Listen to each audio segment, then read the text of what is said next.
നവീകരണത്തിന്റെ ഭാഗമായി Chengannur KSRTC bus stand പൊളിച്ച് മാസങ്ങൾ പിന്നിടുകയാണ്. നിലവിൽ യാത്രക്കാർക്ക് വേണ്ട യാതൊരു അടിസ്ഥാന സൗകര്യങ്ങളും ഇല്ലെന്നാണ് ആക്ഷേപം.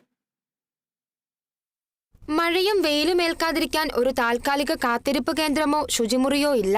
അതിശക്തമായ മഴയോ വെയിലോ വന്നാൽ യാത്രാ സാധനങ്ങളും കൈക്കുഞ്ഞുങ്ങളുമായി സമീപത്തുള്ള കടത്തിണ്ണകളിലോ KSRTC ഗ്യാരേജിലേക്കോ ഓടിക്കയറേണ്ട അവസ്ഥയാണെന്ന് പ്രദേശവാസി പറയുന്നു. ആയിരക്കണക്കിന് യാത്രക്കാർ വന്നു പോകുന്ന ഈ സ്ഥലത്ത് ഈ കടുത്ത വേനലിലും മഴയിലും കയറിയിരിക്കാൻ ഒരു സ്ഥലം പോലുമില്ല. യാത്രക്കാർ വളരെ ദുരിതത്തിലാണ്. വെയിലേൽക്കാതിരിക്കാൻ ഒരു തണൽമരം മാത്രമാണുള്ളത്.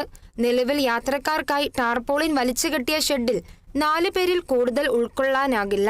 പ്രതിസന്ധി തുറന്നുകാട്ടി ചെങ്ങന്നൂർ നിവാസികൾ വകുപ്പ് മന്ത്രിക്ക് നിരവധി പരാതികൾ നൽകിയിട്ടും ഒരു നടപടിയുമില്ലെന്ന് പ്രദേശവാസിയായ പ്രേം പറയുന്നു. യാത്രക്കാർക്കായി താൽക്കാലിക ഷെഡ് നിർമ്മിക്കുന്നതിനുള്ള നടപടിയായെന്നും എത്രയും പെട്ടെന്ന് ഇതിന് പരിഹാരം കാണുമെന്നും KSRTC അസിസ്റ്റന്റ് ട്രാൻസ്പോർട്ട് ഓഫീസർ അറിയിച്ചു.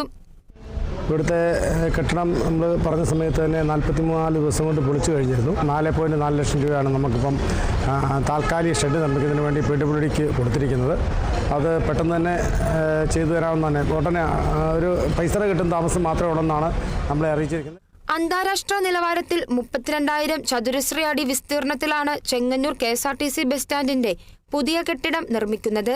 പുതുതായി നിർമ്മിക്കുന്ന കെട്ടിടത്തിന്റെ നിർമ്മാണം പൂർത്തിയാകുന്നതുവരെ യാത്രക്കാർക്കായി താൽക്കാലിക കാത്തിരിപ്പ് കേന്ദ്രവും ശുചിമുറിയും പോലീസിന്റെ സേവനവും അടിയന്തരമായി ഏർപ്പെടുത്തണമെന്നാണ് യാത്രക്കാരുടെ ആവശ്യം.